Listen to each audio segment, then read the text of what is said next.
Baik Bapak Ibu sekalian, selamat malam. Bertemu lagi dalam pengajaran KPK Hieronymus. Masih di topik perumpamaan tentang kerajaan Allah. Ya. Ada 7 sesi, malam hari ini sesi ke-6 akan dibawakan oleh Pak Seto. Malam hari ini perumpamaan hamba yang baik dan hamba yang jahat, 10 gadis dan hamba yang berjaga. Untuk memulai pertemuan malam hari ini, kita buka dengan doa yang dibawakan oleh Pak Roy. Silakan Pak Roy. Baik Pak. Baik Bapak Ibu, mari kita siapkan hati kita satukan diri kita dalam doa pembukaan ini. Dalam nama Bapa dan Putra dan Roh Kudus. Amin. Allah Bapa yang Maha Kasih, puji syukur dan terima kasih Bapa untuk malam ini kami kembali berkumpul Bapa bersama-sama menyatukan hati dan pikiran kami untuk mendengarkan pengajaran dari Pak Seto. Curahkanlah rahmat-Mu Bapa, hadirlah kuasa kasih-Mu dalam diri Pak Seto dan kami semua, sehingga apa yang kami dengar, apa yang coba kami pahami, benar-benar meresap dalam hati kami. Kami sadar Bapa, penyertaan mulai memampukan kami untuk menjalani kehidupan ini, terutama di masa pandemi ini. Doa syukur dan permohonan ini kami aturkan bagi-Mu Bapa, demi Kristus Putramu, Tuhan dan pengantara kami yang bersatu dengan Dikau dalam persatuan Roh Kudus, hidup dan berkuasa Allah sepanjang segala masa. Amin. Dalam nama Bapa dan Putra dan Roh Kudus. Amin. Terima kasih Pak Roy. Bapak Ibu, mari kita dengarkan pengajaran dari Pak Seto. Silakan Pak Seto. Baik, terima kasih Pak Narto. Selamat malam Ibu, Bapak, dan saudara-saudara semua. Malam Pak. Setiap kali mengikuti perayaan Ekaristi, kita selalu mengungkapkan kerinduan agar Tuhan segera datang. Silahkan mengingat kembali anamnesis. Wafat Kristus kita maklumkan, kebangkitannya kita muliakan, kedatangannya kita rindukan. Kalau mengatakan rindu, itu kan pengennya cepat ketemu. Nggak mungkin Bapak Ibu mengatakan, saya benar-benar rindu sama kamu. Tapi kamu jangan buru-buru datang ya. Nggak bisa mengatakan begitu. Kalau orang mengungkapkan kerinduan, itu berarti dia ingin segera ketemu dengan yang dirindukan. Nah, kalau dalam perayaan Ekaristi kita mengatakan kedatangan Tuhan itu kita rindukan, maka ya itu berarti kita berharap Tuhan segera datang. Begitu kan ya? Begitu apa enggak? Nah, ketika mendengar Tuhan datang, nih yang membuat orang sudah mulai panik. Kalau Tuhan datang, lalu saya harus bagaimana? Pertanyaannya sebenarnya begitu. Tapi belum sempat nanya, sudah takut duluan. Lalu yang terjadi, Tuhan kalau bisa jangan cepat-cepat datang. Terus Tuhan boleh datang kapan? Tunggu info dari saya Tuhan, gitu ya. Jangan datang kalau belum saya info. Nah, kapan saya akan info? Tuhan, sabar Tuhan. Nanti kalau saya sudah siap, saya akan kasih tahu Tuhan. Tuhan, saya sudah siap. Silahkan datang. Tapi nggak ada kan yang bilang begitu. Dan kita juga sadar, Tuhannya itu bukan saya, Tuhannya itu Yesus. Yang mau datang, ya Yesus. Dan kalau dia datang, yang mengikuti apa yang dikehendakinya sendiri. Tuhannya bukan saya, sehingga saya bisa memerintah Yesus untuk datang atau melarang Yesus untuk datang. Nah, Dan berkaitan dengan pembicaraan kita tentang kerajaan surga. Bapak Ibu, begini, di zaman para rasul dulu, zaman para rasul, kita bisa melihat bahwa ini Tuhan akan cepat datang. Nah, Bapak Ibu, untuk melihat hal ini, silahkan mengingat begini. Tuhan Yesus sudah datang hidup di dunia, dan kemudian menjalani kehidupan sebagai seorang manusia, mati di kayu salib, lalu bangkit. Nah, sekarang Bapak Ibu tolong membuka Kisah Para Rasul bab 1.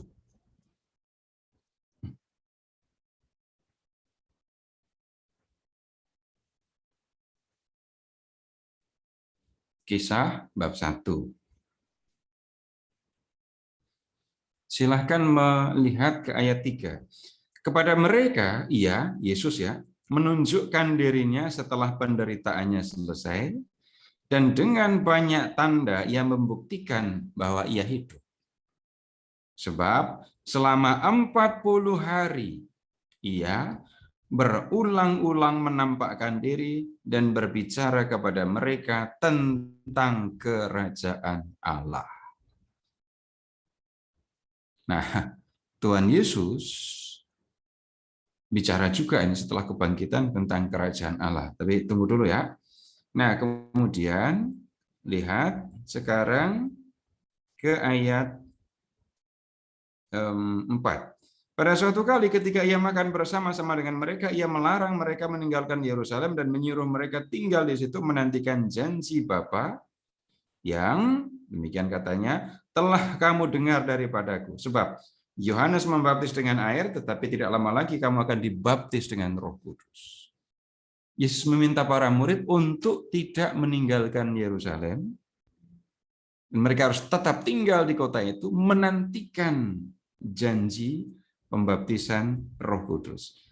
Maka bertanyalah mereka yang berkumpul itu, Tuhan, maukah Engkau pada masa ini memulihkan kerajaan bagi Israel? Jawabnya, engkau tidak perlu mengetahui masa dan waktu yang telah ditetapkan Bapa sendiri menurut kuasanya. Jadi kamu nggak usah bingung dengan ini. Tapi yang harus kamu perhatikan, ayat 8.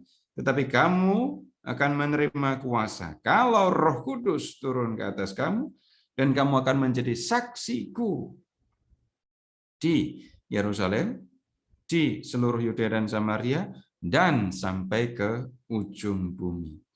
Dan setelah mengatakan demikian, terangkatlah ia, disaksikan oleh mereka, dan awan menutupnya dari pandangan mereka.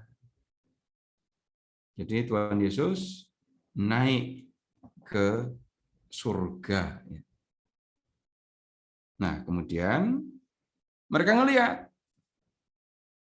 Ketika mereka sedang menatap ke langit, waktu ia naik, jadi mereka ngeliatin Tuhan Yesus naik ke surga sampai ke tutup awan, tiba-tiba berdirilah 2 orang yang berpakaian putih dekat mereka. Dan berkata kepada mereka, hai orang-orang Galilea, mengapakah kamu berdiri melihat ke langit? Nah, ini yang Bapak Ibu silahkan kasih tanda. Yesus ini yang terangkat ke surga meninggalkan kamu akan datang kembali dengan cara yang sama seperti kamu melihat dia naik ke surga. Jadi Tuhan Yesus sudah naik ke surga dan dia mengatakan, ini para malaikat ngasih tahu ya, dia akan turun dari surga. Untuk apa? Nah, Tuhan Yesus pernah mengatakan sebelum-sebelumnya, dan Bapak Ibu bisa melihat ini, silahkan kita beralih ke Injil Matius ya. Silahkan ke Matius bab 24. Ini kalau Tuhan Yesus datang itu mau ngapain sih? Tapi sebelumnya, Bapak Ibu, perhatikan tentang kerajaan tadi. Tuhan, maukah Engkau memulihkan kerajaan ini sekarang? Para murid Yesus itu masih berpikir, yang dimaksudkan dengan kerajaan Allah oleh Yesus, di pikiran para murid ya, itu adalah kerajaan duniawi yang punya batas-batas geografis, yang punya pasukan, punya punggawa, punya pejabat istana, punya raja. Dan Yesus akan jadi rajanya. Itu yang dipikirkan oleh para murid. Dan kalau membaca kisah para rasul tadi, para murid sudah bangkit aja, ada yang masih berpikir begitu. Nah, kerajaan yang dimaksudkan oleh Yesus ketika dia berbicara tentang kerajaan Allah atau kerajaan surga, itu adalah kerajaan yang bukan di dunia, tapi kerajaan yang melampaui dunia, kerajaan yang ada di surga. Jadi kalau di dalam Injil Yohanes, Bapak Ibu tidak banyak menemukan kata kerajaan Allah atau kerajaan surga ya. Yang Bapak Ibu temukan adalah hidup kekal. Nah, yang dimaksudkan itu sebenarnya begini loh. Ada surga, Allah tinggal di dalamnya. Orang-orang yang berkenan kepada Allah, ya, ketika mati, raganya memang mati. Tetapi jiwanya akan masuk dalam kerajaan surga itu. Nah, kemudian kalau membaca kitab Wahyu, sederhananya begini ya. Pada suatu saat nanti, yang disebut akhir zaman, semua yang ada di dunia, bahkan seluruh dunia ini akan musnah, hilang. Dan kemudian Tuhan akan membuat dunia yang baru. Bapak Ibu bisa baca ini di kitab Wahyu bab 20. Nah, dalam dunia yang baru, keadaannya lain sama sekali dengan dunia yang sekarang. Tidak ada penderitaan, tidak ada ratapan di sana. Yang ada cuma kegembiraan yang tanpa akhir. Nah, kehidupan bersama dengan Allah di dalam surga itu, di dalam Injil Matius, Markus, Lukas digambarkan dengan kerajaan Allah. Jadi gambarannya kerajaan. Kenapa kerajaan gambarannya? Kenapa bukan negara atau republik? Bukan. Orang di zaman dulu nggak kenal republik. Dan kemudian tidak ada demokrasi di surga ya.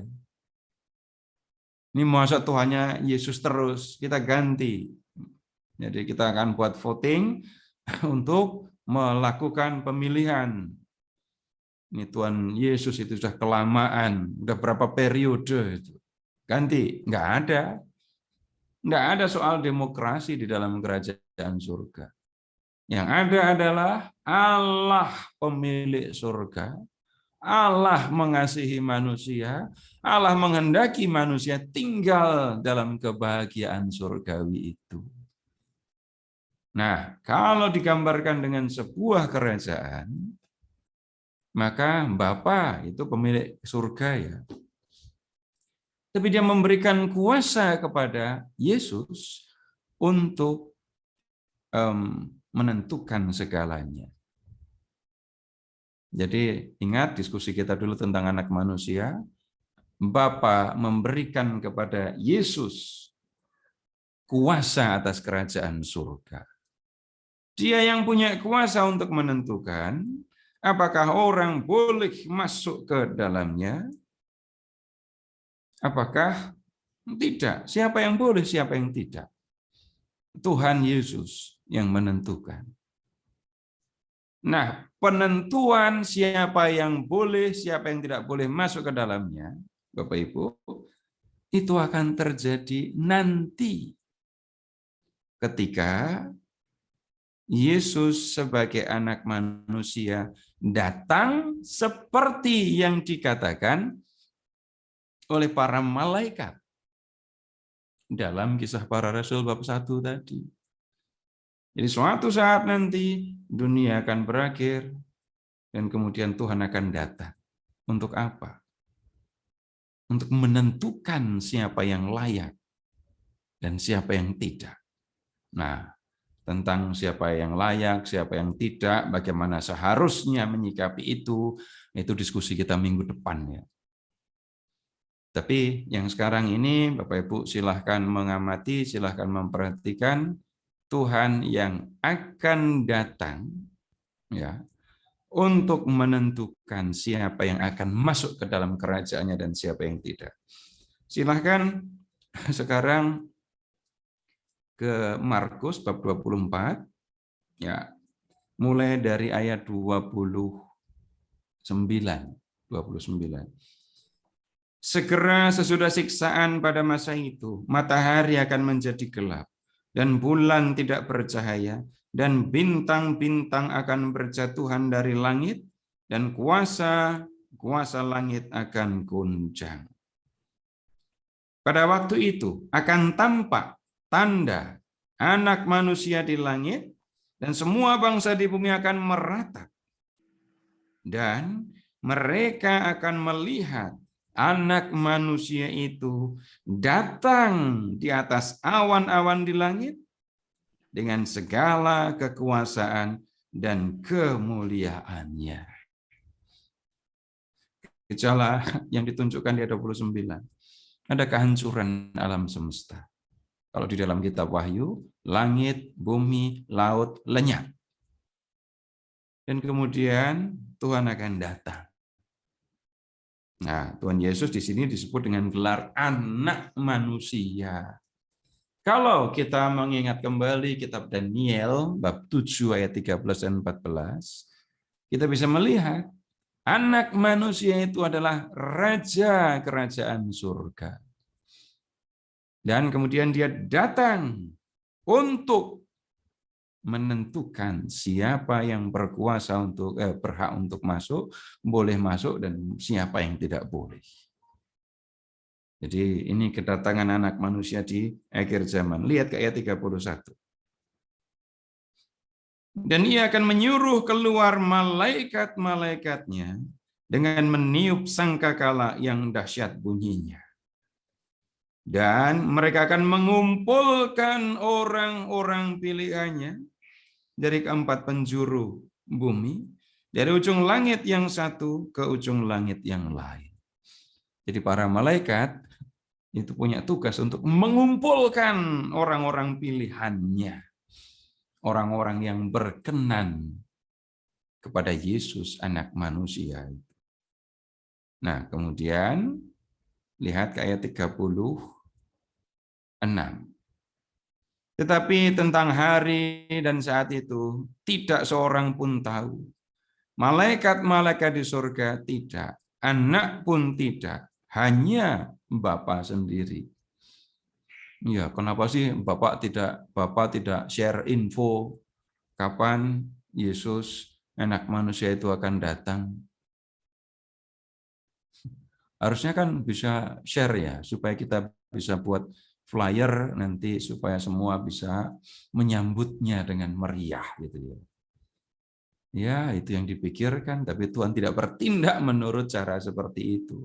Bahkan Bapak Ibu kalau memperhatikan kalimatnya mungkin agak ganjil ya.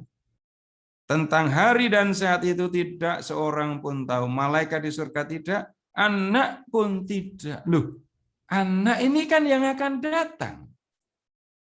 Dia yang akan bertindak sebagai hakim untuk semua manusia. Masa dia malah nggak tahu? Masa ini sudah lama tinggal bersama dengan Bapak nggak ngasih tahu kapan? Apakah kalau mereka berdua ngobrol di surga, Bapak dengan Anak Manusia itu, mereka ngobrol macam-macam, kecuali kamu jangan tanya tentang kapan kamu harus datang ya. Itu kalau bahasa orang yang tinggal di dunia seperti itu. Sekian lama bersama Bapak, masa nggak kasih tahu? Katanya Bapak mengasihi anak, masa nggak kasih tahu kapan dia harus datang? Nah, Bapak Ibu, kalimat seperti ini disampaikan oleh Tuhan Yesus untuk mengingatkan, mengajak orang untuk tidak mencari tahu, berusaha mencari tahu kapan Tuhan Yesus akan datang, atau sama dengan kapan akhir zaman itu akan terjadi. Jangan konsentrasi ke situ, tapi perhatikan hidupmu, itu maksudnya. Silahkan ke ayat 37 sekarang.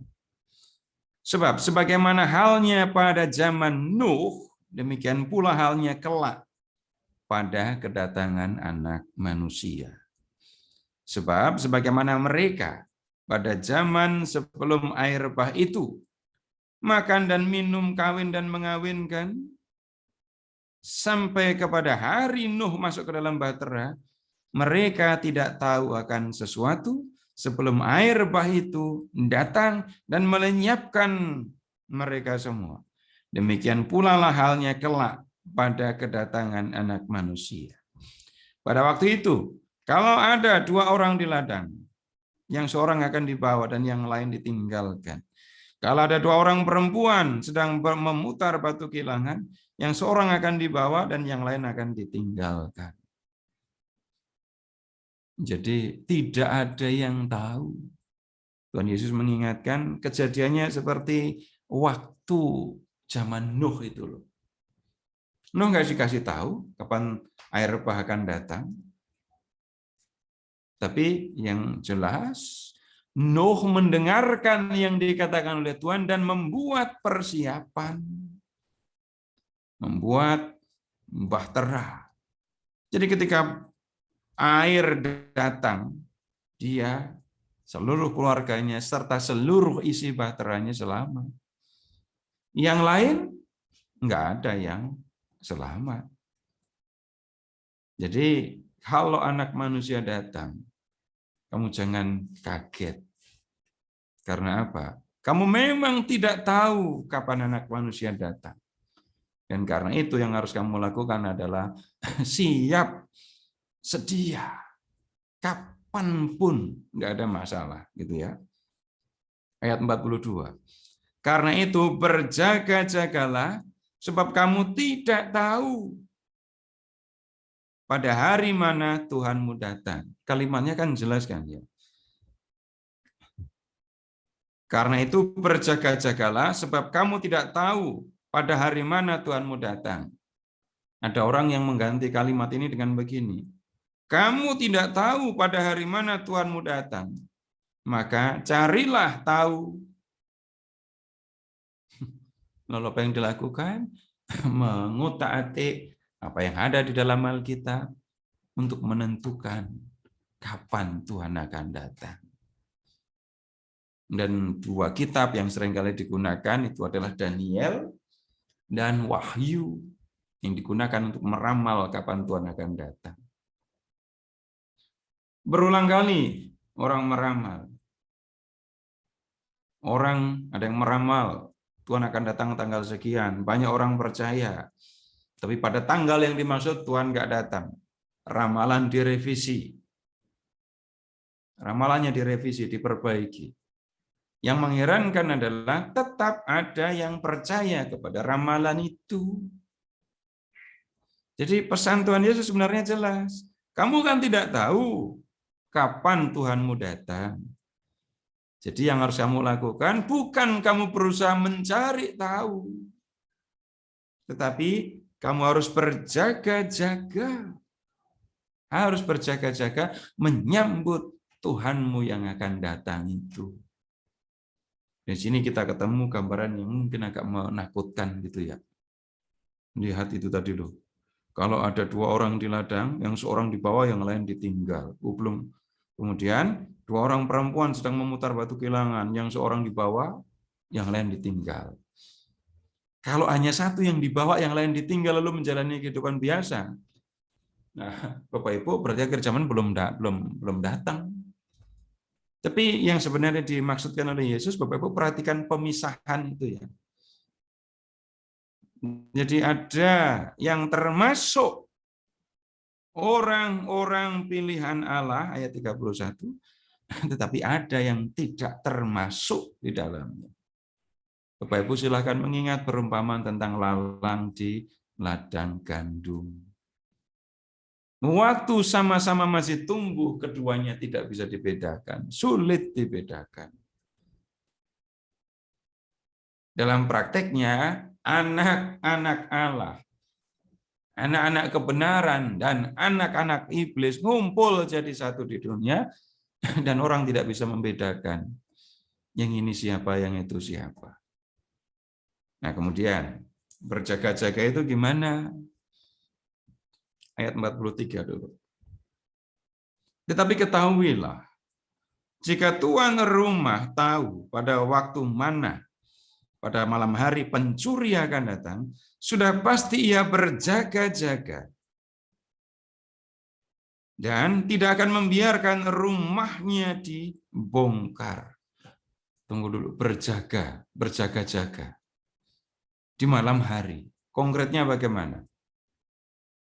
Berarti begadang, berarti tidak tidur.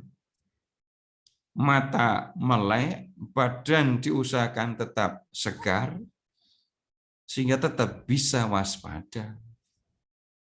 Ini kan pengandaian. Kalau tuan rumah tahu kapan pencuri akan datang, dia akan berjaga-jaga. Tapi ya pencuri sama pemilik rumah kan nggak pernah janjian kan ya. Oh, nanti malam, maaf ya, aku akan mencuri di rumahmu. Jadi nanti jam sekian, kamu silahkan pergi tidur ya. Udah kunci pintu dari dalam dah. Aku tidak akan masuk kamarmu, tapi yang di luar kamar, udah kamu ikhlaskan ya. Nggak ada kan maling yang kayak gitu. Nggak ada pencuri janjian sama pemilik rumah. Nah, lihat, pencuri tidak datang pada waktu yang ditetapkan sesuai dengan kesepakatan antara tuan rumah dan pencuri. Pencuri akan datang mengikuti keinginan hatinya, dan bisa jadi dia akan datang pada waktu yang sama sekali tidak diduga oleh pemilik rumah. Karena itu, ayat 44, hendaklah kamu siap sedia. Karena anak manusia datang pada saat yang tidak kamu duga. Kok perbandingannya nggak bagus gini ya? Kedatangan anak manusia itu digambarkan, disamakan, diumpamakan dengan kedatangan pencuri. Itu kan nggak keren? Kedatangan raja kerajaan surga dibandingkan dengan kedatangan pencuri. Bukan kemudian mengatakan, oh berarti anak manusianya itu pencuri. Bukan itu. Yang menjadi titik perbandingan adalah keduanya akan datang pada waktu yang sama sekali tidak diduga, tidak diperhitungkan. Jadi ini yang disampaikan oleh Tuhan Yesus, ya supaya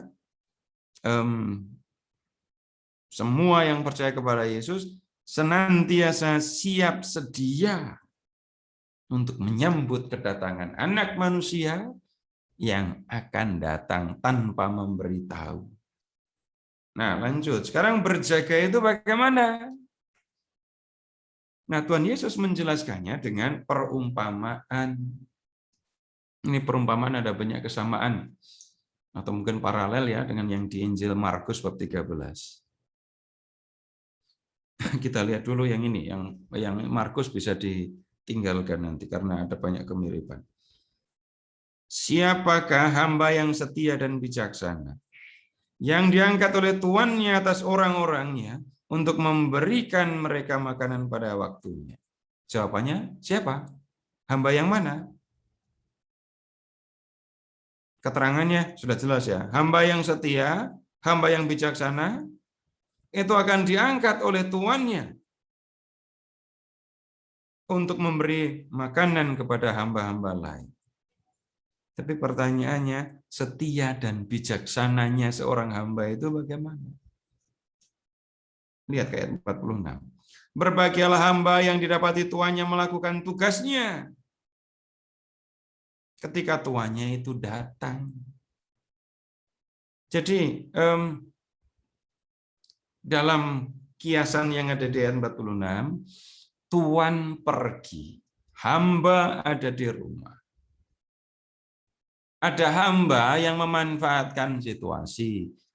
tuannya tidak ada, tuannya nggak datang-datang, lalu mereka berbuat seenaknya. Nanti kita akan lihat kalimatnya. Tapi ada hamba yang nggak peduli tuannya ada atau tidak, dia sayang kepada tuannya, dan kemudian dia melakukan apa yang harus dilakukannya. Dan ketika tuan itu pergi, lalu ya setelah lama pulangnya juga tidak memberitahu. Jadi tidak kirim WA dulu atau telepon jemput aku di bandara, enggak begitu. Tuan pergi lama, lalu tahu-tahu Tuan sudah datang. Jadi lihat ke ayat 47. Aku berkata kepadamu, sesungguhnya tuannya akan mengangkat dia menjadi pengawas segala miliknya. Mengangkat dia yang mana? Hamba yang didapati tuannya melakukan tugasnya ketika tuannya itu datang. Jadi dia melakukan tugas sebagaimana biasa. Dia tidak bingung, ini kan kesempatan buat kita karena Tuhan tidak ada. Dia tidak hamba yang setia, hamba yang bijaksana tidak akan berlaku seperti itu. Tuannya ada atau tidak, dia punya tanggung jawab dan dia lakukan itu. Dan kalau Tuhan itu melihat hamba yang setia ini, maka dia akan memilih hamba yang setia ini menjadi pengawas segala miliknya. Iya ya, Bapak Ibu, silahkan mengamati ketika Bapak Ibu bekerja. Ketika Bapak Ibu bekerja, Bapak Ibu pengennya kan bekerja dengan orang yang pandai, yang pintar. Sehingga kalau ada soal, bisa segera diatasi. Tapi tunggu dulu, selama Bapak Ibu bekerja, punya anak buah, misalnya begitu ya, apakah kepandaian itu cukup untuk Bapak Ibu memberi penilaian, ini baik, ini hebat orang ini. Kalau ini pilihannya berseberangan ini ya, ekstrim. Pilih mana? Anak buah yang pintar atau anak buah yang setia? Ini pilihan yang nggak enak tapi ya. Pengennya ya pintar dan setia.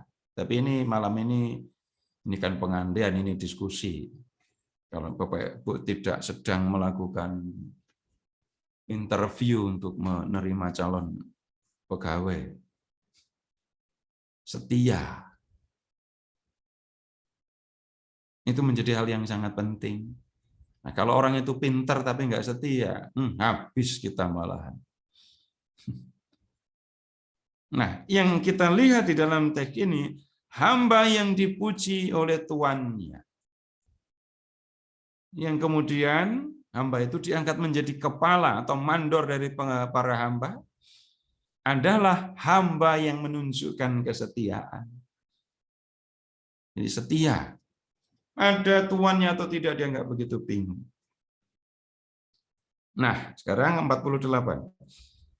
Akan tetapi apabila hamba itu jahat dan berkata di dalam hatinya, Tuanku tidak datang-datang, lalu ia mulai memukul hamba-hamba lain dan makan minum bersama-sama pemabuk-pemabuk, maka tuan hamba itu akan datang pada hari yang tidak disangkanya dan pada saat yang tidak diketahui, dan akan membunuh dia dan membuat dia senasib dengan orang-orang munafik. Di sanalah akan terdapat ratapan dan kertakan gigi. Nah, sekarang kita lihat hamba yang nggak setia itu yang bagaimana? Yang tidak bijaksana itu bagaimana? Ini tuannya nggak pulang yang pergi tadi. Jadi hari demi hari dia memperhatikan, dan tuannya tetap nggak pulang-pulang. Dan dia melihat ini sebagai kesempatan. Untuk apa? 49. Tuanku tidak datang-datang, lalu ia memukul hamba-hamba lain, menunjukkan kuasa di depan hamba-hamba yang lain, padahal dia sesama hamba. Dia berbuat semaunya. Lalu makan minum bersama pemabuk-pemabuk. Dulu sudah ada pemabuk loh ya. Jangankan di zaman Yesus. Di zaman Daud aja sudah ada. Dan yang pertama kali mabuk di Alkitab itu adalah anak Nuh. Bapaknya nanam anggur. Yang mabuk pertama kali itu Nuh mana? Dia nanam anggur, manen hasilnya, minum kebanyakan, mabuk. Dalam keadaan mabuk, dia buka baju. Jadi kemabukan itu sudah soal yang bisa dikatakan sudah lama sekali. Jadi nggak perlu bertanya, masa dari dulu sudah ada, zaman dulu mas sudah ada yang mabuk? Nah sudah, yang bikin wine siapa? Emangnya orang modern yang bikin wine? Bukan. Wine sudah dibuat sejak zaman kuno. Nah kemudian hamba yang tidak setia ini memanfaatkan kepergian tuannya untuk melakukan apa yang disenanginya. Dan lihat dampaknya. Maka Tuhan hamba itu akan datang pada hari yang tidak disangkanya. Pada saat yang tidak diketahuinya. Lalu apa yang dilakukan? Melihat kelakuan hamba yang seperti itu. Maka Tuhan akan memberikan hukuman. Dan hukumannya berat sekali ini. Membunuh dia. Membuat dia senasib dengan orang-orang munafik.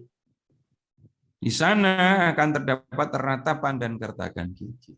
Nah ini sudah bergeser ini ya. Sudah kita ketemu dengan petunjuk tentang bagaimana membaca ini perumpamaan ini tadi. Biarpun perumpamaan singkat ya. 51. Membunuh dia, membuatnya senasib dengan orang munafik. Orang munafik itu pada kemana? 50, masih kalimat selanjutnya. Di sana akan terdapat ratapan dan kertakan gigi. Ungkapan yang seringkali muncul Bapak Ibu di dalam Injil, yang ini menunjukkan penderitaan yang dialami oleh manusia yang tidak setia kepada Allah. Ya, penderitaan yang akan mereka alami sesudah kehidupan di dunia ini berhasil. Berjaga-jaga itu seperti hamba yang pertama itu. Siap sedia, ya, lakukan pekerjaan harian, lakukan yang menjadi tanggung jawabnya. Nanti kalau tuannya datang, dia akan melihat. Bukan begitu melihat tuannya baru mulai bekerja. Ini perumpamaan yang kita perlu pahami dengan jelas. Nah, kemudian yang tidak setia, enggak peduli. Atau berpikir buruk, ini mumpung Tuhan tidak ada, saya akan senang-senang. Nah, Bapak Ibu sampai di sini dulu, silahkan kalau ada yang mau disampaikan. Ya silahkan Bapak Ibu, ada yang mau bertanya? Atau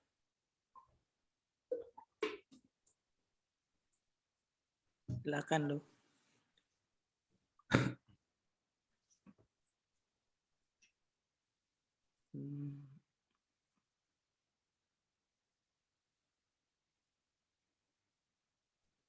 Nggak ada? Belum ada, Pak. Baik.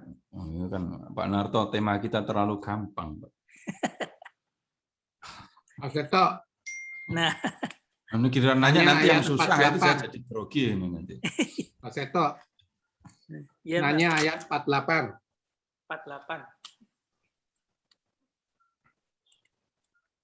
Tuanku tidak datang-datang, lalu ia mulai memukul hamba-hamba lain. Kurang lebih maksudnya gimana? Maksudnya dia berbuat tidak seperti orang benar,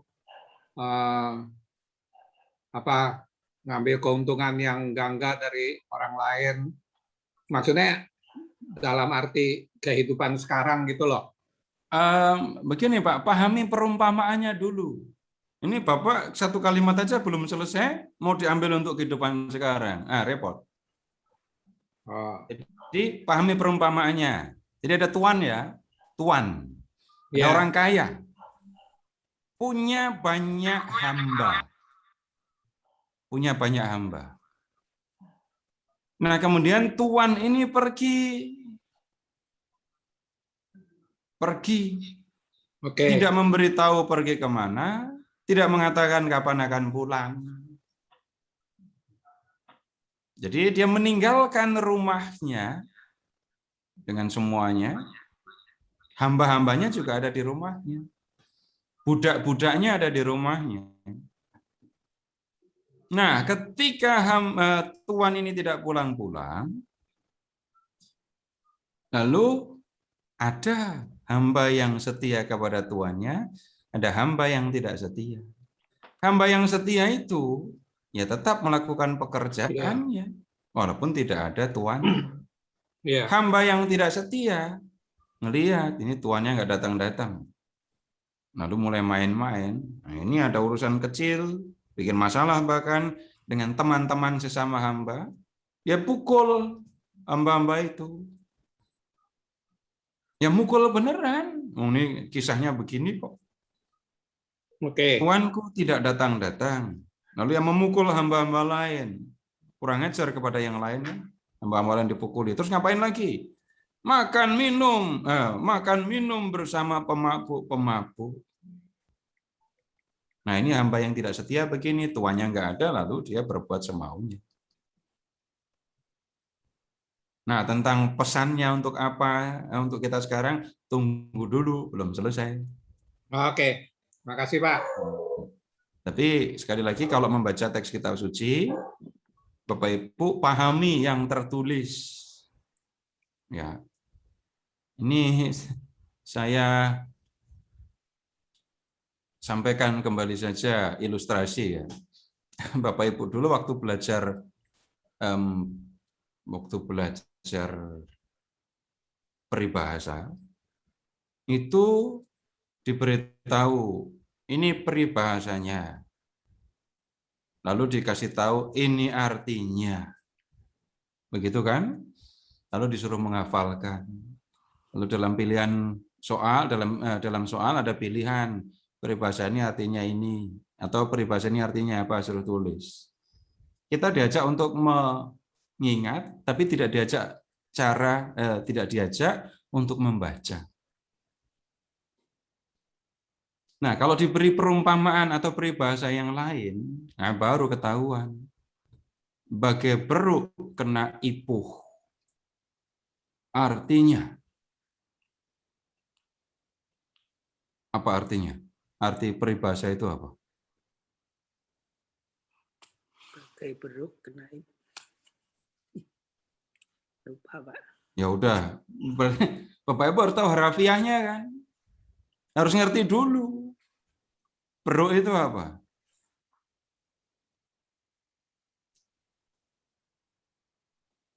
Beruk. Beruk. Bangsa kera. Hah? Sejenis Bang. kera. Apa? Monyet.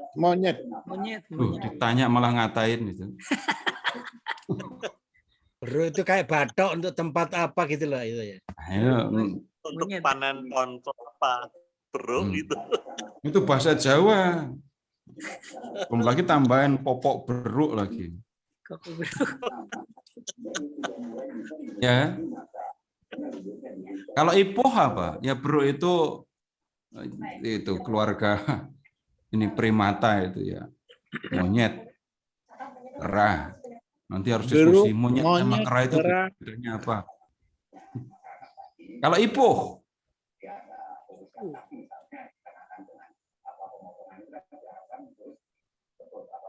ini bahasa Indonesia, bukan bahasa lain. Bahasa Indonesia kok.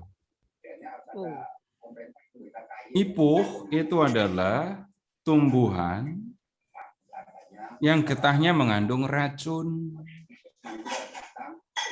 Nah, kemudian, atau lebih sederhananya, ipuh itu racun yang diambil dari jenis tumbuhan tertentu. Tunggu dulu, Bapak Ibu ada yang dari Kalimantan apa enggak ya? Nah, kemudian racun dari tumbuhan ini lalu dipasang, dioleskan gitu ya pada mata sumpit. Lalu ini sumpit dengan mata sumpit, anak sumpitnya ini digunakan untuk berburu, termasuk berburu beruk. Nah, seorang pemburu menembakkan ini anak sumpit yang di dalamnya yang sudah dikasih ipo dan kena sama ke beruk. Apa yang akan terjadi dengan beruk itu?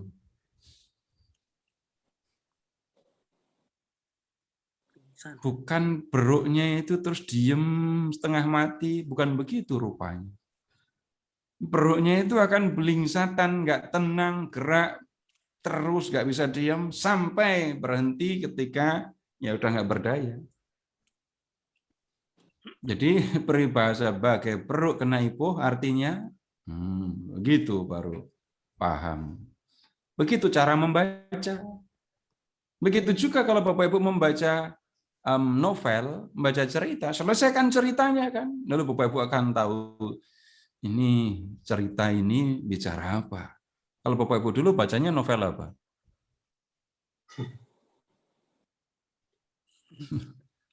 Misalnya, saya dulu senang sekali baca novel trilogi itu loh, Ronggeng Dukuh Paruk. Nah, kalau orang membaca cerita, baca novel itu kan baca sampai selesai, baru kita akan ngerti. Kayak gini ya nasib orang-orang di tahun 65 itu. Nah, begitu caranya. Jadi ini Tuhan Yesus berbicara tentang apa ini tadi? Anak manusia akan datang pada waktu yang tidak kamu duga. Karena anak manusia datang pada waktu yang tidak kamu duga, dan dia datang untuk mengadili, maka yang harus kamu lakukan adalah berjaga-jaga. Nah, Tuhan Yesus menjelaskan situasi ini dengan perumpamaan yang tertera di 45 sampai 51 ini tadi. Nah, begitu maksudnya. Sambungannya begitu. Silahkan kalau ada yang lain. Mas Seto, kalau kita mau mengerti secara harafiah dulu gitu Pak ya, khususnya tadi di ayat 36 Pak, yang mengatakan bahwa mengenai hari dan saatnya tidak ada yang tahu, malaikat di surga tidak, anak pun tidak selain Bapa, gitu Pak ya. Dan tadi Bapak memberi penjelasan bahwa itu artinya Tuhan Yesus minta kita untuk tidak usah menghitung-hitung, mencari-cari di kitab Daniel maupun di kitab Wahyu. Pernah juga saya mendengar pewarta yang mengatakan bahwa pernyataan Yesus itu menyatakan bahwa dia sebagai kodratnya manusia memang tidak mengetahui. Dan dia menyatakan itu dalam kodratnya sebagai manusia. Nah, kalau kita punya pendapat seperti itu sebetulnya tafsiran yang benar atau kita merenung yang tepat gitu. Karena Romo Ratno itu memberitahu pada kita sebetulnya kitab suci itu jangan ditafsir gitu, tapi Anda renungkan dengan benar gitu. Nah, yang saya tanya itu kalau Yesus tadi kembali menyatakan bahwa dia mengatakan demikian dalam kodratnya sebagai manusia, itu renungan yang benar atau tidak, Pak? Terima kasih. Baik, yang pertama dulu tentang kata tafsir. Tafsir itu sebenarnya sama dengan usaha untuk memahami apa yang dibaca, apa yang ditulis. Jadi kalau Bapak berbicara, saya berusaha mengerti, itu sama dengan saya sudah menafsir. Tapi dalam praktek orang berpikir tafsir bukan begitu. Dalam praktek banyak orang berpikirnya begini, menafsir itu sama dengan saya membaca teks dan yang muncul di pikiran saya apa. Bukan itu tafsir. Tafsir itu usaha untuk memahami yang tertulis. Dan kemudian bagaimana usaha ini dilakukan? Nah, Bapak Ibu, yang ini tadi saya sampaikan, saya ajak Bapak Ibu untuk lakukan. Pahami harafiahnya. Setelah itu, pahami yang sebenarnya dimaksudkan apa.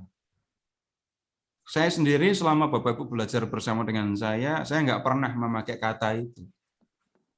tafsir. Karena apa? Ya itu, banyak orang menyalahgunakan arti tafsir. Saya juga ketemu malah orang-orang yang baru belajar malah terlalu banyak menggunakan saya menafsirkan, padahal dia nggak ngerti yang dimaksud tafsir apa. Tafsir itu ilmu loh ya. Untuk mengerti apa yang ditulis begini,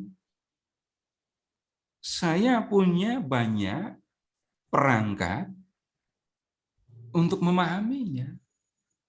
Jadi bukan sekedar membaca lalu muncul ide apa di kepala saya. Banyak orang salah mengerti itu.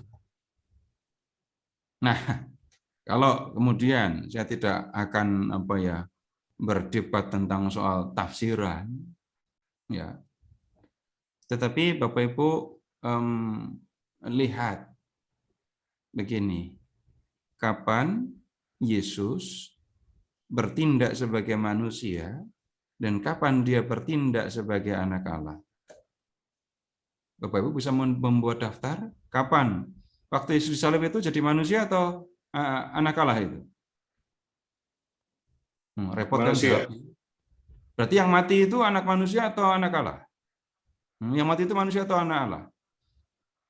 Nah, kalau yang mati manusia nggak ada maknanya untuk keselamatan.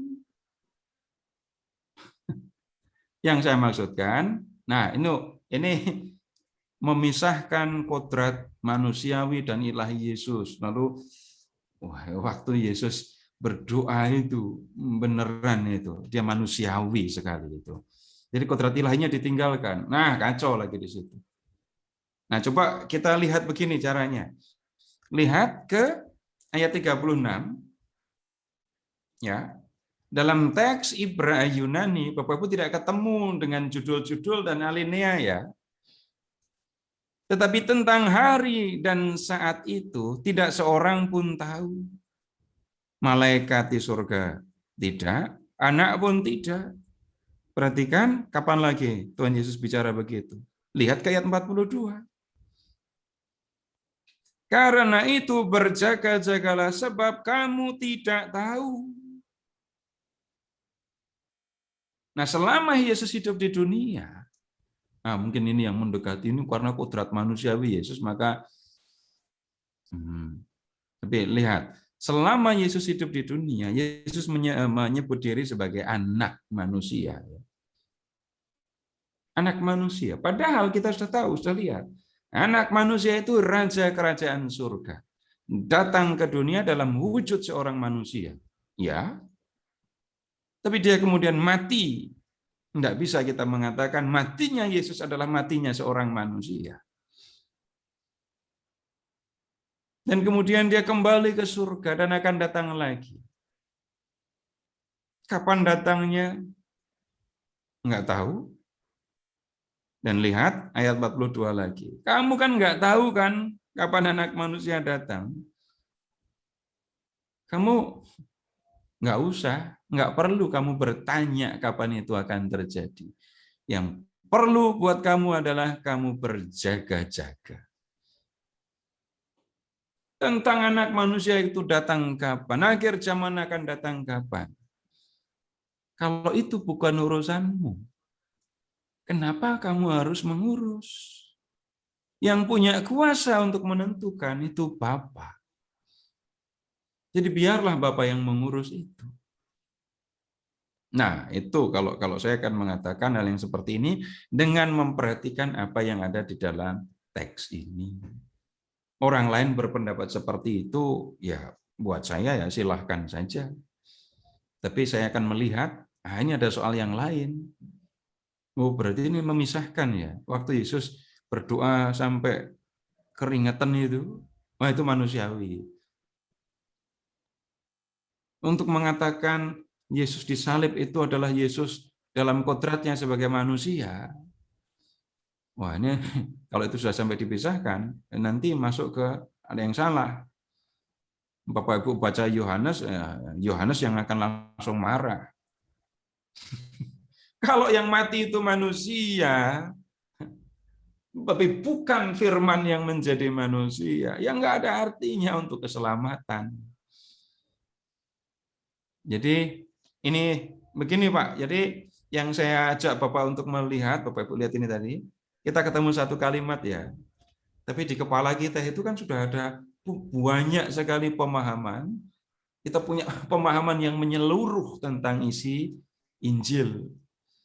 Dan pemahaman yang menyeluruh tentang isi Injil itu yang kita juga gunakan di sini. Udah pusing belum? Terima kasih, Pak. Iya, mari. Baik, kita kalau nggak ada kita beralih ya. Nah, kita ketemu penjelasan Yesus yang lain lagi tentang berjaga-jaga.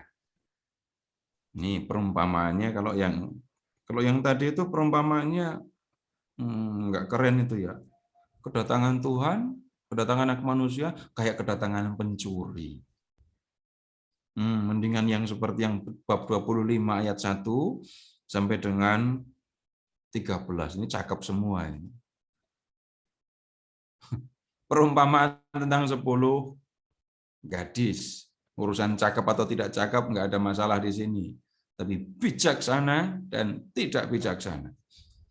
Pada waktu itu, hal kerajaan surga seumpama 10 gadis yang mengambil pelitanya dan pergi menyongsong mempelai laki-laki. Ini Bapak Ibu, kita ketemu dengan situasi yang tidak biasa ya. Mempelainya datangnya malam-malam sampai larut malam nggak datang, begitu datang terus pesta. Nah ini kan nggak biasa. Ini bukan sesuatu yang terjadi dalam kehidupan gitu maksudnya. Tapi ini perumpamaan, kisah untuk mengajar.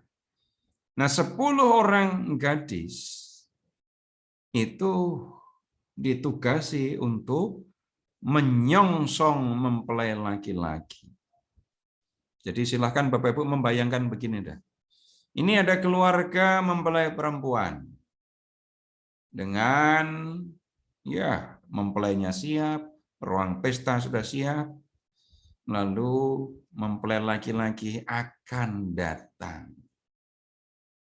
Lalu ada 10 orang gadis yang diminta untuk menyongsong rombongan mempelai laki-laki. Dan karena mempelainya datang di malam hari, maka lihat 10 gadis itu membawa pelita. Dan lihat ayat 2. 5 diantaranya, di antara 10 gadis itu bodoh dan 5 bijaksana. Ini bodohnya nggak usah kemana-mana ya, ini bodohnya urusan pelita aja ya. Jadi nggak ada urusan ini dulu sekolahnya di mana, ini paling dulu sering bolos, nggak ada urusan.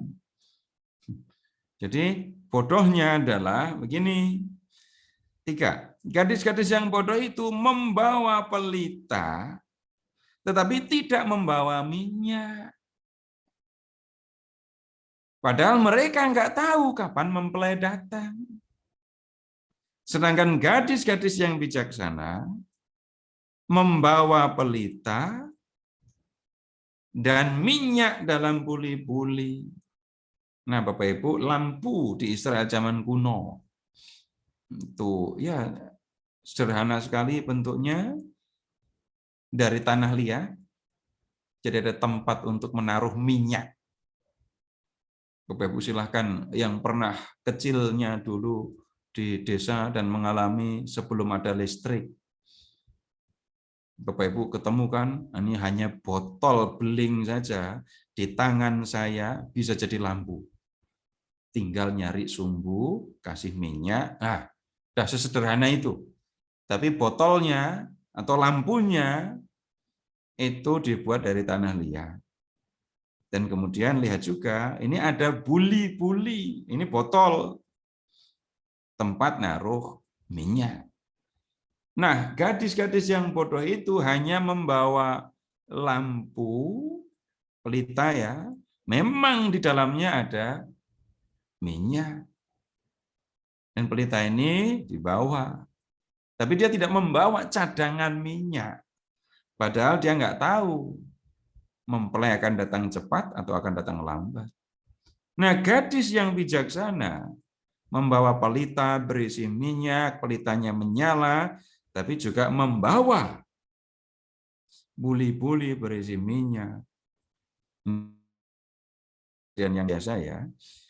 Tetapi karena mempelai itu lama dan tidak datang-datang juga, mengantuklah mereka semua lalu tertidur. Bapak Ibu nggak usah ngasih nasihat. Nah, kalau tidur itu mbok ya pelitanya dimatiin aja gitu ya. Hemat minyak. Itu membaca bukan yang ada di teks tidak ada seperti itu. Jadi mempelai nggak datang sampai gadis-gadis ini ngantuk lalu tidur. Nah, waktu tengah malam terdengar suara orang yang berseru, "Mempelai datang, song-songlah dia." Ketika mereka sedang tidur, mempelai baru datang. Nah, lihat apa yang terjadi dari dua kelompok orang yang menyambut ini. Gadis-gadis itu pun bangun semuanya, lalu membereskan pelita mereka. Gadis-gadis yang bodoh berkata kepada gadis-gadis yang bijaksana, "Berikanlah kami sedikit dari minyakmu itu, sebab pelita kami hampir padam." Tetapi jawab gadis-gadis yang bijaksana itu, "Tidak, nanti tidak cukup untuk kami dan untuk kamu." Bapak Ibu juga tidak perlu, wah ini gadis yang bijaksana katanya, tapi tidak memiliki rasa kasih. Nggak nyambung kalau Bapak Ibu ngomongin seperti itu di sini. Tahu kalau temannya kehabisan minyak, masa dia tidak mau berbagi? Nah, bukan begitu cara membacanya. Nah, karena apa? Ya lanjutkan dulu ceritanya.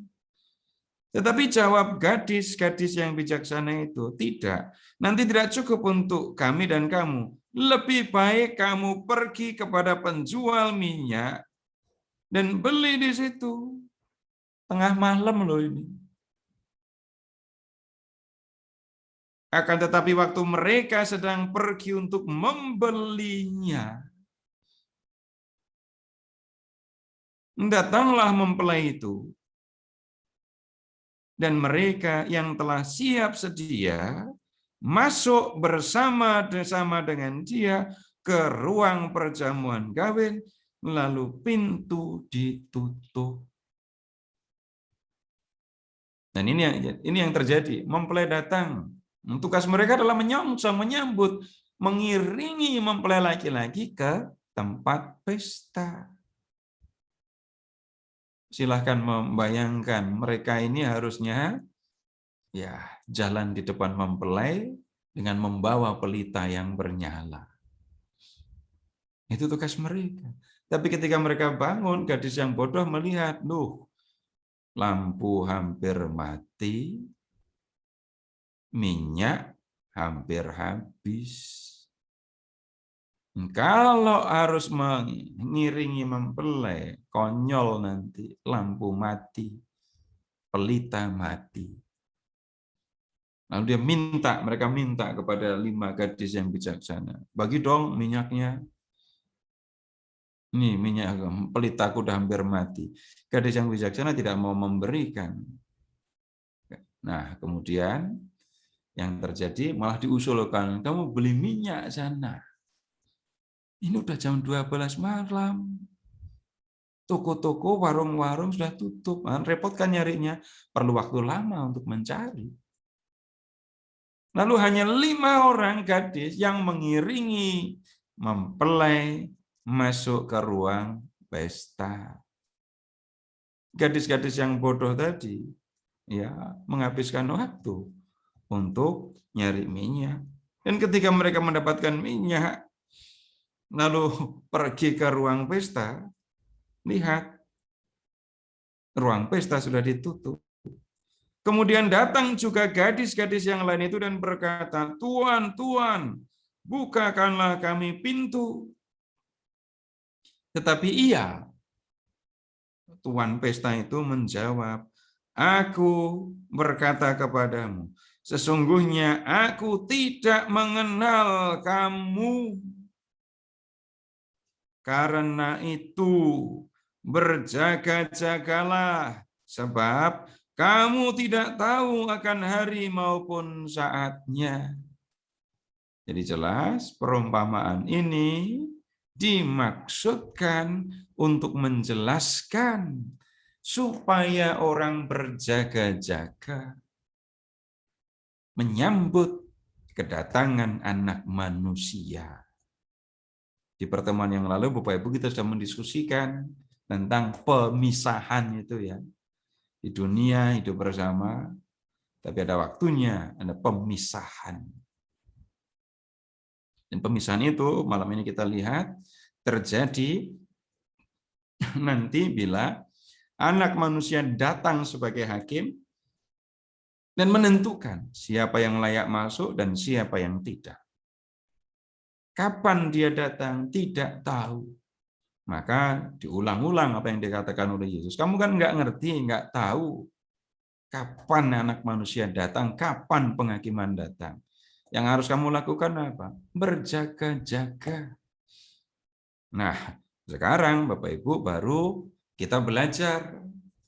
Apa yang kita pelajari dari perumpamaan-perumpamaan yang disampaikan oleh Tuhan Yesus ini? Nah, perumpamaan ini kan berbicara tentang Anak Manusia akan datang sebagai hakim, dan karena itu, ya, manusia harus berjaga untuk menyambutnya. Kapanpun dia akan datang. Nah, saya mengajak Bapak Ibu untuk mengingat tadi, di zaman Perjanjian Baru, di zaman para rasul, itu mereka percaya Tuhan akan segera datang. Dalam surat kepada jemaat Tesalonika, Bapak Ibu, Paulus menyampaikan hal yang sama dengan cara lain. Jadi Tuhan akan datang. Kamu tidak tahu, maka kamu harus berjaga-jaga. Nah, sekarang Bapak Ibu tolong membuka 1 Tesalonika. Bab 5.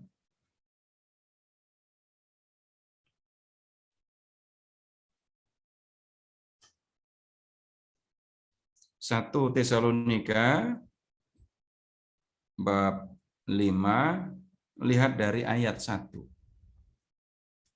Tetapi tentang zaman dan masa, saudara-saudara, tidak perlu dituliskan kepadamu.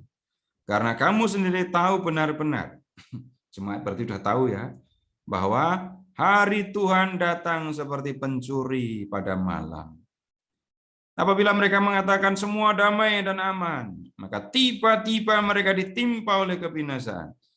Seperti seorang perempuan hamil yang ditimpa rasa sakit bersalin. Mereka pasti tidak akan luput. Tetapi kamu, saudara-saudara, kamu tidak hidup dalam kegelapan, sehingga hari itu tiba-tiba mendatangi kamu seperti pencuri. Karena kamu semua adalah anak-anak terang dan anak-anak siang.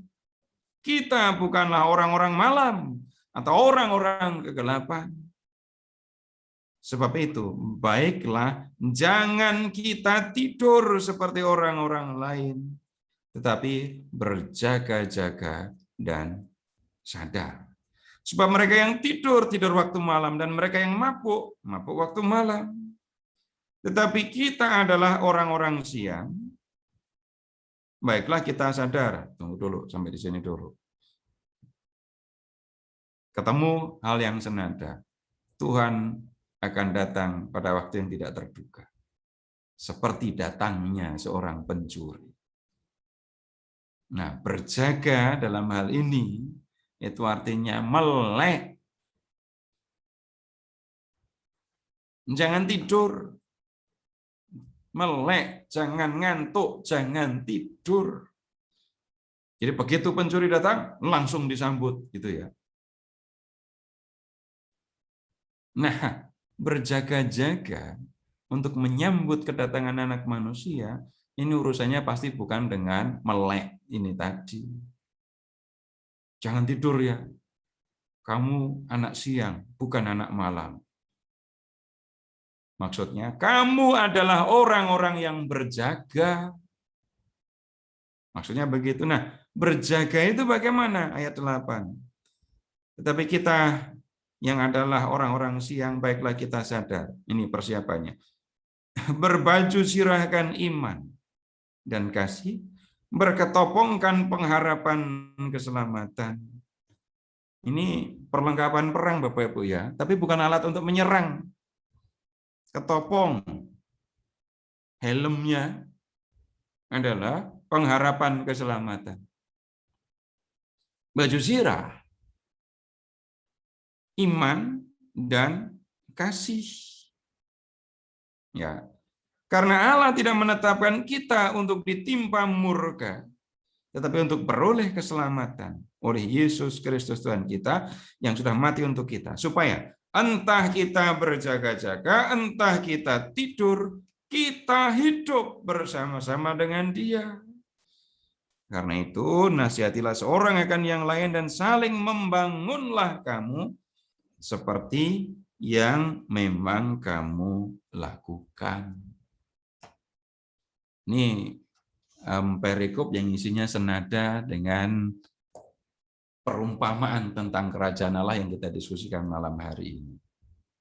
Nah, Bapak Ibu, pada waktu selanjutnya orang kan melihat, katanya dulu Tuhan mau datang segera, kok enggak datang-datang? Tunggu lagi, kok enggak datang-datang? Enggak datang-datang terus. Para rasul sudah meninggal, para murid rasul juga sudah pada meninggal, Tuhan belum juga datang. Terus gimana ini? Dalam pemahaman gereja Katolik selanjutnya, Bapak Ibu, kita kemudian sampai kepada pemahaman begini. Kalau Tuhan datang nanti di akhir zaman, yang akan diadili di akhir zaman adalah mereka yang hidup sampai di akhir zaman. Yang mati sebelum akhir zaman tiba, dia akan dihakimi sekarang juga, bukan nanti nunggu akhir zaman. Orang Yahudi berpikirnya yang seperti itu. Mati, masuk ke alam kubur, ya, kemudian nunggu akhir zaman baru dibawa ke surga. Itu orang Yahudi. Nah, dalam gereja Katolik yang mati sekarang, ya ketemu Tuhan sekarang. Bapak Ibu silahkan mengingat Santo Santa. Orang-orang kudus ini kita yakini sudah berada di surga, tinggal bersama dengan Bapa. Nah, kapan akhir zaman tiba? Kapan Tuhan akan datang di akhir zaman? Ini sama dengan kapan Tuhan akan mendatangi saya? Kapan Tuhan akan memanggil saya? Kapan Tuhan akan menghakimi saya juga? Bapak Ibu belum nggak ada ditulis di agenda kan? Ini tahun sekian, bulan sekian, tanggal sekian saya mau meninggal gitu. Belum ada rencana gitu kan? Nah, kalaupun ada rencana juga nggak ada gunanya. Karena yang punya kekuasaan atas jiwa kita bukan kita sendiri. Jangankan kekuasaan, kesadaran bahwa jiwa itu kita itu adalah jiwa. Raga akan mati, jiwa akan tetap hidup, dan jiwa itulah diri kita sesudah raga ini mati. Itu saja banyak yang belum paham bagaimana mungkin bicara lebih jauh daripada kapan saya akan mati. Nah, udah nggak usah ngomong jauh-jauh sampai ke situ. Tapi ingat saja, kapan saya harus berhadapan dengan Tuhan setelah kematian, saya tidak tahu. Kapan akhir zaman tiba, saya tidak tahu. Berjaga-jaga yang dimaksudkan itu bukan begini loh. Kira-kira minggu depan ini rasanya kok udah nggak enak. Tunggu dulu. Orang yang mau meninggal itu perasaannya gimana sih? Oh ya benar, jangan ada yang sharing. Kalau ada yang sharing, waktu saya mau meninggal dulu perasaan saya begini, ya nggak bisa lah. Kalau yang bisa sharing berarti sudah nggak bisa ikut Zoom lagi. Jadi orang tidak bisa mengatakan, ya saya mau meninggal ini. Kayaknya nggak lama. Saya sedang akan berdoa terus. Biar kalau Tuhan menjemput saya, Tuhan melihat saya sedang berdoa. Bukan begitu maksudnya. Berjaga-jaga yang dimaksudkan itu. Ingat yang perumpamaan tentang hamba tadi. Tuhan ada atau tidak. Dia mau datang kapan, dia nggak punya urusan, tidak akan mempermasalahkan. Yang dia permasalahkan hanyalah saya hamba, saya melakukan pekerjaan saya sebagai hamba. Tuhan mau datang kapan, terserah, saya nggak bingung. Nah, seperti itu sikap orang yang berjaga. Selama Tuhan masih memberi nafas dalam kehidupan saya, raga saya masih bisa bergerak aktif, saya lakukan yang dikehendaki Tuhan. Kapanpun, dimanapun. Dan kalau saya melakukan yang seperti itu yang disebut saya berjaga. Kalau memakai ungkapan yang digunakan Paulus tadi, ketopongnya itu pengharapan keselamatan. Baju sirahnya, apa tadi ya? Baju sirahnya tadi apa? Lupa saya. Iman Dan kasih. Ya itu saja bekal untuk berjaga. Selama hidup di dunia, saya percaya tujuan hidup saya pada akhirnya adalah keselamatan. Dan selama hidup saya memegang harapan akan keselamatan itu. Dan karena saya percaya Tuhan Yesus nungguin saya di sana, maka sebagai manusia yang hidup di dunia, saya akan mempercayakan hidup saya kepada Tuhan. Itu iman. Dan karena percaya Tuhan sudah mengasihi, maka selama hidup saya akan menjalani kehidupan saya dengan mengasihi sesama. Itu sikap orang yang berjaga. Kalau kita melakukan hal yang seperti itu, maka kita akan mengatakan, Tuhan, nggak usah ngomong ya, nggak usah ngomong. Tapi di batin kita, yang ada di dalam diri kita, lalu Tuhan mau datang kapan, ya itu terserah Tuhan, bukan urusan saya. Tapi kapanpun Tuhan menghendaki saya ketemu, saya siap. Ini bukan kalimat, maaf ya, ini orang yang usianya sudah terlalu banyak, lalu itu saya mau ngapain lagi? Ini saya cuma nunggu Tuhan jemput saya. Bukan sikap seperti itu. Itu apa menyebutnya ya, sikap orang yang sudah merasa tidak ada lagi yang bisa dikerjakan di dunia. Entah karena lemahnya fisik atau karena soal yang lain. Jadi saya cuma nungguin mati sebenarnya. Dan saya seringkali bertanya atau protes, Tuhan saya itu sudah kayak gini loh, kenapa engkau tidak memanggil-manggilku? Bukan itu sikap orang berjaga. Badan masih kuat, pikiran masih terang. Pada waktu itu tetap menempatkan ya harapan akan keselamatan sebagai tujuan. Saya menjalani kehidupan sebagai seorang yang mengikuti Yesus karena percaya setelah saya mati, saya akan menerima keselamatan. Tuhan sendiri pengen saya ke sana, dan dia datang ke dunia untuk membebaskan saya dari dosa. Dia mengasihi saya, maka saya pun mengasihi dia. Orang yang berjaga akan mewujudkan kasih itu. Kalau ini yang dilakukan Bapak Ibu, kalau ini yang ada di pikiran, di dalam hati kita, maka saya bukan ngajak orang untuk mati, tetapi rasa takut akan kematian itu yang akan bisa berubah. Takut kematian, saya tidak akan mengatakan takut Keluarga saya bagaimana kalau saya meninggal? Itu bukan takut kematian. Takut kematian itu takut karena tidak tahu. Sesudah saya mati, nasib saya akan bagaimana? Terus ada kekhawatiran, saya masih banyak berbuat dosa. Lalu kalau saya mati sekarang, apa yang akan terjadi? Jangan-jangan saya akan mengalami penderitaan. Masih banyak dosa. Loh, emangnya kalau umur nambah itu, dosanya makin tambah atau makin berkurang? Berkurang sih ya. Kan udah nggak nyontek lagi. Waktu SD kan dosanya nyontek gitu kan ya. Waktu ngaku dosa ke Romo itu. Waktu SD dosanya adalah mengganggu teman yang belajar. Saya udah nggak ganggu teman belajar lagi. Dosanya sudah berkurang dalam arti itu. Dalam arti yang sesungguhnya, umur bertambah, dosanya bagaimana? Harusnya tetap berkurang. Harusnya tetap berkurang.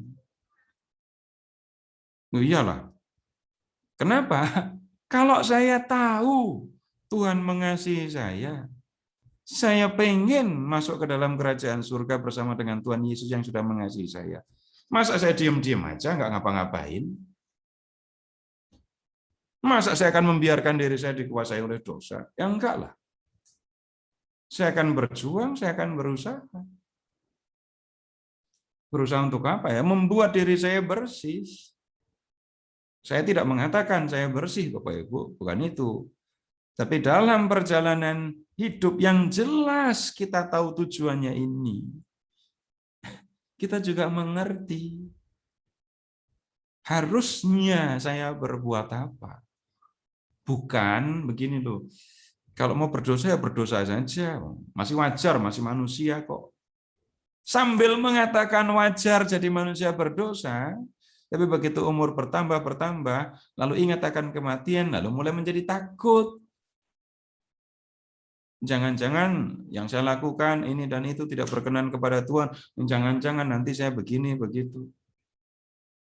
Atau malah juga sebaliknya, udahlah terserah. Selama hidup saya juga semau saya sendiri, terserah Tuhan mau menilai saya bagaimana. Setelah mati udah terserah Tuhan. Mau ke surga ya syukur, mau ke penyucian dulu ya enggak apa-apa, ke neraka juga enggak apa-apa. Ini lama-lama kan biasa di neraka. Temannya banyak juga di sana. Nah, itu bukan sikap orang yang percaya kalau begitu. Sekali lagi, orang yang percaya, yang mengikuti Yesus, itu memikirkan nasib atau keselamatan jiwa setelah raga meninggal, dan pemikiran ini, perhatian kepada jiwa ini didasari kepada Allah yang sudah mengasihi saya dan menjanjikan memberikan hidup kekal kepada saya. Itu Bapak Ibu yang kita bisa diskusikan, kita bisa lihat pada malam hari ini. Kalau masih ada 1-2 pertanyaan yang Ya, silakan lo. silakan. Ada yang mau bertanya?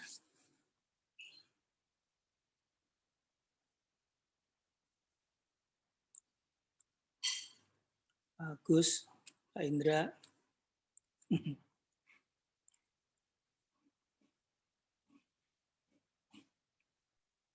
Kalau Pak, saya yang cukup bertanya, jelas. boleh nggak?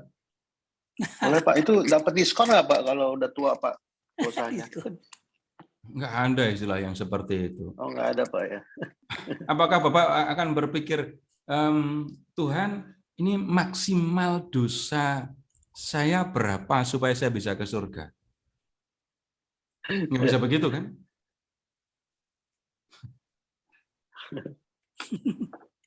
Loh iya dong. Masa Tuhan, ya kamu boleh berdosa ya, tapi 10 aja ya. Lebih dari 10 nggak bisa saya terima. Nah, nggak bisa. Bukan begitu. Bapak Ibu, silahkan mencari semua yang pernah dikatakan oleh Tuhan Yesus. Ya, silahkan mencari semua yang pernah dikatakan oleh Tuhan Yesus. Kapan Tuhan Yesus memaklumi dosa? Kalau ada, seberapa banyak dia memaklumi dosa. Bapak Ibu tidak akan menemukan. Sehingga nggak ada cara lain Bapak Ibu. Lawan dosa, hidup mengikuti kehendak Allah. Kalau nyatanya jatuh ke dalam dosa, datang kepada Tuhan, minta tolong, perbaiki diri. Hanya begitu terus prosesnya. Nah, jangan pernah mengatakan kekudusan itu mustahil untuk awam. Jangan pernah katakan itu. Yang bisa terjadi adalah, pakai bahasa sinis ya, orang malas jadi kudus. Orang malas untuk menjadi kudus. Bapak Ibu ingat ya, Tuhan Yesus itu mengajar. Bukan ngajar para biarawan, biarawati, bukan ngajar para romo. Tuhan Yesus ngajar umat. Kekudusan kalau begitu bukan hanya untuk ya orang-orang yang menurut pemahaman kita orang yang dekat dengan Tuhan. Kekudusan itu untuk semua. Jadi nanti ya satu saat bisa jadi kita berdoa kepada Santo Indra gitu Pak. Nanti jangan lupa kalau ketemu Santo Indra bawa bekal Pak. Nah iyalah. Panggil. Bawa bekal.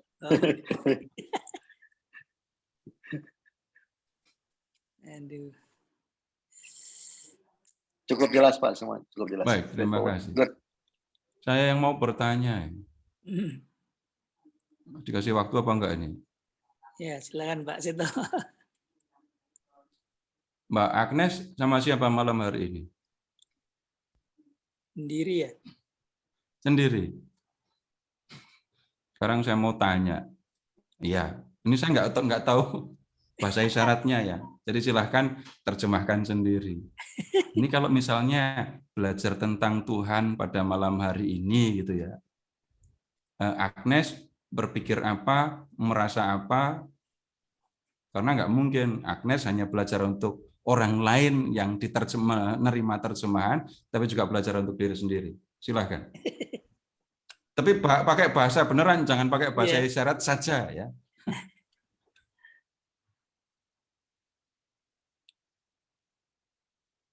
Saya Pak Seto. Iya, enggak ada nama Agnes lain itu.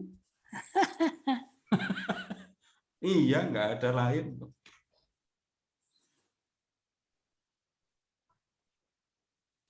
Saya waktu belajar hari ini betul merasa diingatkan untuk berusaha. Saya mau nanya Pak Seto, boleh nggak sedikit aja?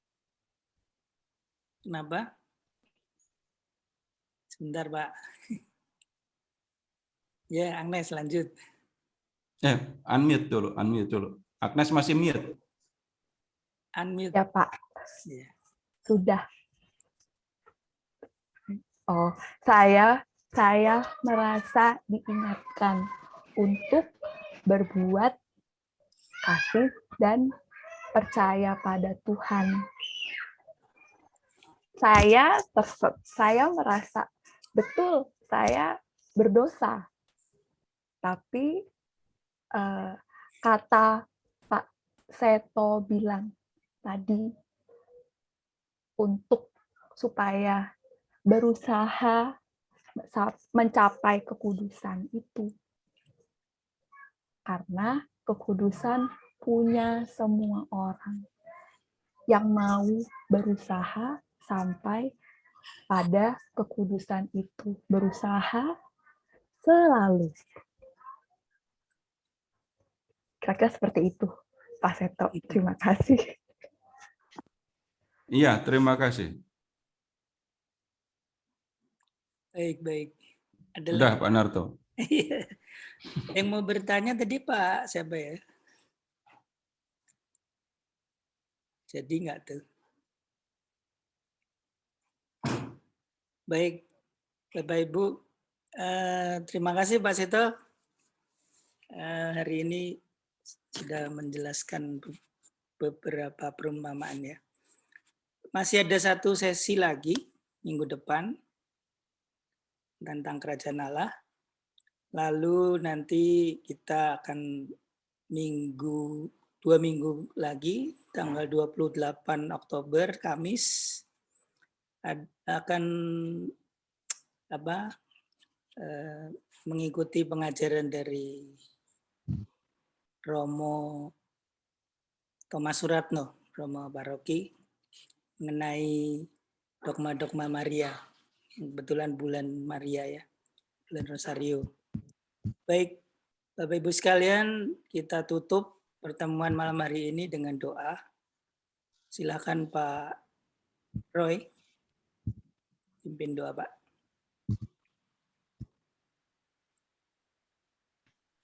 Baik Bapak Ibu, kita tutup pertemuan ini dengan doa penutup. Mari kita satukan hati kita dalam nama Bapa dan Putra dan Roh Kudus. Amin.